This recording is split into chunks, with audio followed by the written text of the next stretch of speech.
twatoye umuperezida umwe se Barundi nyenicubahiro umukuru w'igihugu mwebwe rero uwo mukuru w'igihugu byabihangange bimugora nkande excellence monsieur le président nimwe mwenyene twahaye ijambo twe umwenyene nukuvuga umukuru w'igihugu oya yiwe ifutwa na ego y'Imana gusa nyenicubahiro umukuru w'igihugu twebwe abarundi hindukirira amaso abarundi utubwira abo bantu bose batugora excellence monsieur le président ubatwereke utubwire uti mwebwe mwantoye aba bantu bariko barangora nkura kwaba bantu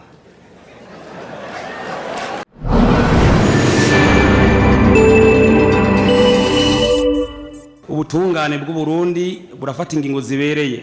kubene igihugu batase bapfuye nk'amatongo canke ibindi byose imanza zigahera zikabana banduka umwene gihugu yatsinze mbere agashikirizwa nibikunde ivyo yatsindiye kabishikamwo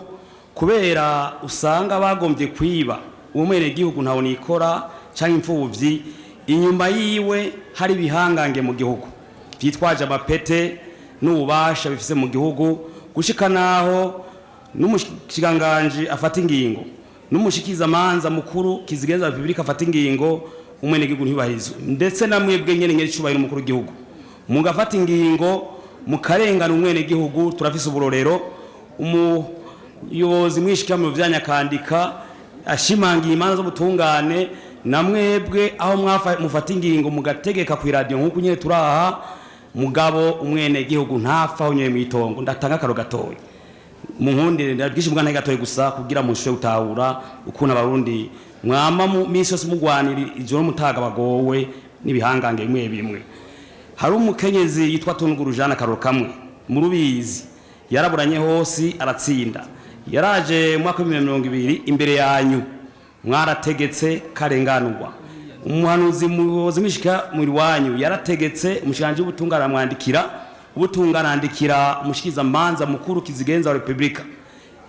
weragiye iyo dosiye kuva ubivumereye mu mwaka wa 2022 n'ubu baciye bagenda barapasagura n'igipolisi bamwe mwategetse ho gijayo carakuweho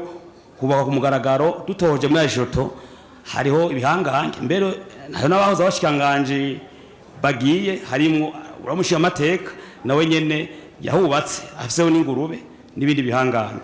dusaba iki rero twegese ikibazo ni kunganira nyinshi mu gihugu twagomba tubasaba jewe nari nagize amahirwe kubigitega hamwe two turagira stratégie nationale de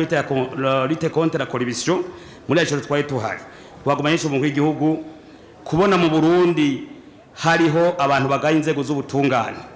gushika naho bakengera mwebwe nyine cyo umukuru w'igihugu uvuza tawundare avuga kiretse Imana ko hoba ukwiga strategy itomoye yo guhana abantu bitwaza ubasha aho tafise n'ubundi burorero usanga urubanza baburanye nk'akarumi ko ngaho ntewe urasarara uwo muntu agarariza itegeko umukura ko ubwo budahangagwa yarafise hayo madeze travelers asubira kwitwaza uzoca umpa liste y'ivyo bintu byose wewe nyene uyingirire n'ubunze uganda ifise abo bantu ubwo budahangagwa ndabakure Imana bahezagire umuntu atembera itegeko ntayindinze ukiri kubazo akari kabazo ka kabiri na kabazo kajanye mu by'agatakazi na muntu ihohoterwa rikoregwa abarundi bene wacu n'abarundi kazi baja mu bihugu vya Oman ibihugu vyo hanze Arabia Saudite nyene cyo mukuru w'igihugu hari amashirahamwe yashinzwe ajana abantu hanze kurondera ubuzi turavye muri Ajoto tugutora amashirahamwe keshi no gucuruza abantu ni esclavage ati gute bafata abarundi bagiye kuri amahari hanze senkani porusa niyo baha senkani porusa akaja mifuko iyo migwi y'abo bantu nyene cyo mukuru w'igihugu abigeme n'abarundi bari muri bihugu vya Oman barohoterwa abandi bakora vya furambi muri Ajoto Rwanda bamenyesha yuko dufise icegeranyo c'abigeme bashika 54 bakore viole 132 bahohotewe abandi afungwa mu mazi yamashirahamwe aburungika nta na kimwe asahiriza kugira ngo uburenganzira bw'abo bantu bari hariya bugume bwubahirizwe ikitobaza rero nuko ugiye mu bya Oman Arabia Saudite bikanka kubera gukora ivya furambi guhohoterwa akacaronda ko nagaruka ino mu Burundi umuryango wiwe ukagurisha gatongo ugira garuke mu gihe ari biguma gusa yamashira amaca mupfunga akamushira mu mvuto ngo mpaka banze yishure vya bice 50% yari gukorera baza barakuraho wa mwaka bamuha aho ndatanga karonye cyo mu gihugu mu ndweze gusa ishamu ryitwa Paris Agence rikorera mu Kinindo muri Bujumbura twatabaje inzego z'inyamiramabi muri Shoto ndashimira na procureur mukaza bamaze indwizi bamupfungiye mu nzi wabo kubera 11 miliyoni yateza gutanga kuko vyamunaniye iyo yari yagiye yahohotera ko ibya furambi murakoze cyo bahiro Untunganya shasha mu by'intwaro mbere ya Bujumbura yarakuweho amakomine yose aja mu ntara ya Bujumbura. Hari abakozi bahora muri meri ya Bujumbura barungitswe gukorera mu makomine atandukanye. Hakaba n'abashizwe mu bisata bitandukanye by'intara ya Bujumbura. Haraheze rero amezi ane abo bakozi bose ntibararonka agashahara kabo. Ikibazo kirihe agashahara bazokaronka ryari? Ikibazo ca kabiri mbere ya Bujumbura umugwa mukuru w'ubutunzi mu gihugu ariko ubumeri ntikibaho. Uyu munsi uwo murwa mukuru w'ubutunzi uvahe ugashikahe bitandukaniye n'intara ya Bujumbura. Iki mbere umuntu yokivuga no ku mugwa mukuru wa politike wa Gitega akarorero nkaha turi nihe ni ku mugwa mukuru wa politike wa Gitega. Umugwa mukuru waragiye mumenye intara ya Gitega n'intara ya Bujumbura iyo mugwa mukuru w'Uburundi intara ya Gitega ni umugwa mukuru wa politiki intara ya Bujumbura ni umugwa mukuru w'ubutunzi ku ntara rero intara afise nayo umugwa mukuru intara yafise umugwa mukuru Igitega umugwa mukuru w'intara ya Gitega ni komine Gitega. Ibujumbura turafise amakomine Ntahangwa Mugere na Mukaza yagize umugwa mukuru niwo mugwa mukuru w'umugwa mukuru w'ubutunzi. Bujumbura rero bakora umugwa mukuru w'ubutunzi kuva ku Kigobe kugenda gushikari abazibaza niwo mugwa mukuru mugabo naho hari umugwa mukuru w'iyo ntara ari Muramvya rero iri mu mugwa mukuru w'ubutunzi mugabo umugwa mukuru w'iyo ntara ya Gitega ni komine Gitega kugira ngo ngaho kubitegera umwe abantu bakavyumva hari na kagabo nese reka tuze bamenya yuko dukeneye kwisakara bibwira ko bitaba binini cyane hajya kuvuga tuti twegereze ubutegetsi abenegihugu nugira hose batera imbere bose n'ibihugu Gitega bajya bakava birutse kuri Gitega ntacyo baba batuwe ko dushaka Muramvya kiri gisagara kinini nicyo bituma babonye aho kera muzosanga ibisata byo mu ntara ari Muramvya muzosanga ari muri bisata nka bitatu bikorera ibisata by'intara bikorera muri komine umugwa mukuru wa komine kugira ngo turabe ubutunzi bw'igihugu tubugabanganye abarundi bose ntimurabonere ngo kugira ibintu by'intwaro bashatse ingena amahera y'igihugu ajya mu gihugu cyose kandi abarundi bose bakorohewe rero barabonye ko bace tugabanyana amazone yabaye menshi kugira ngo igihugu byo baba baja kurondera kure babironke hagufi gutyo bagume no kukiga nyene icubahiro mukuru w'igihugu muvyeyi wa twese ndafise ikibazo mugabo ikibazo kitanoroshe cerekeye amahera afatwa yivye mu kigega ca leta. Mwayo mahera afatwa aca mu matagisi n'amakori nkuko mwari mwabidushikirije ati terambere turirabira mu matagisi n'amakori. Ayo mahera rero harayamaze gufatwa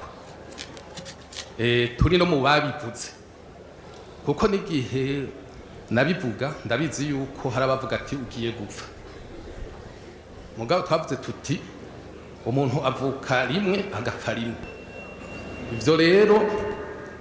nasanze indongozi mwahashitse zijejwe igisata kirabi vy'amatagisi n'amakori nazo ziri amaso kuko ndampigwa mpishije haronga hajya commissaire general wa UBR yavuze ati abantu baturatura abantu barya amadosiye jewe sindimwe tugiye gusiganwa nabo twarabibonye. Rero ikibazo nagira mbaza none ko ayo madosiye abo twavuze usanga nabo bagomba kuremenkanya kugira ngo ejo ubutungane babicishe nko mu butungane twagiriza ivyo tutazi dufungwe. Twariko tubaza protection mushobora kutugirira. Ica kabiri naco turiko tubabaza mbe ko bamwe bavuga umunyamwete abo bantu badenonse mu mamiliyari dagafatwa ubwo ntimwobahera ko so banyamwete hama ahubwo mukazona barosa na poste de responsabilité ahubwo akabandanya bacakira bonyene biba ayo makori ayo mahera y'igihugu. Ico ni kibazo mbajije kuko mugomba kubamenya mwobamenya barabandika abona ari mvuze babijejwe. Ica kabiri mukuru w'igihugu jewe nkuko sindandirangira mpeze nkuko abandi babivuze nanje ndi mubabakunda kandi cyane murambe kuko muriko muratuma igihugu gifata umurongo w'iterambere kuko hari abantu bari barigize babicocoro muriko murabafatira ibihano bamwe babona yuko bangana n'abandi kuko bobo wamenga uwo bashatse bo mumira. Rero ubu oya je nobansa n'uhejeje nizera yuko tuze umukuru w'igihugu akazodukundira tuzosubira kumuhunda yandi majwi mu mwaka wa 2027. Murakoze cyane. Ingezwe ku buryo rero nagira nti nabo bagira fraude bofatwa bo bashengeza ariko nasanze ari abantu bava ngo banze umpembe utampembe sinerekana uri ko ari igihugu. Mugabo rero nagira ntera intege abariko barabikora nukwerekana umutima wo gukunda igihugu kandi umuntu yerekana ko akunda igihugu niwe mu bisanzwe yategerezwa kuba indongozi y'abandi kuko abafise icabereka. Rero nagira ntera intege ababandanya ariko ubu unasubiye kuvuga nti dutangure umuntu atoye umuntu yari amahera yari yibwe dutangure kumuha agashiruka bute. Ubu nayo nabivuze muri OBR yuko ubu bazogwa agashiruka bute ushoboye kwerekana umuntu yaranyuruje amakori n'amatagisi. Abantu banyuruza bararonka agashimwe muri OBR naramaze kubivuga. Ukurikira. Avez-vous l'impression d'explorer le monde? Oli Travel and Job Connect Agency facilite et sécurise votre voyage. Agence de confiance basée à Bujumbura, avec des branches à Gitega et Roumongue, nous sommes spécialisés dans la vente de billets d'avion vers toutes les destinations, l'assistance complète pour l'obtention de visa de visite, et spécialement pour Dubaï, le permis de travail et le visa de travail. Votre projet commence ici. Confiez-nous vos ambitions, nous nous occupons du reste. Oli Travel and Job Connect Agency, pour un monde sans frontières. Contact pour information ou affaires. Téléphone plus 257 67 88 0 251 plus 257 64 37 32 56 ou bien sur notre adresse e-mail olitravel8@gmail.com ou nous visiter à l'adresse avenue de l'Université, Hôtel de Ville, numéro 12, Bujumbura.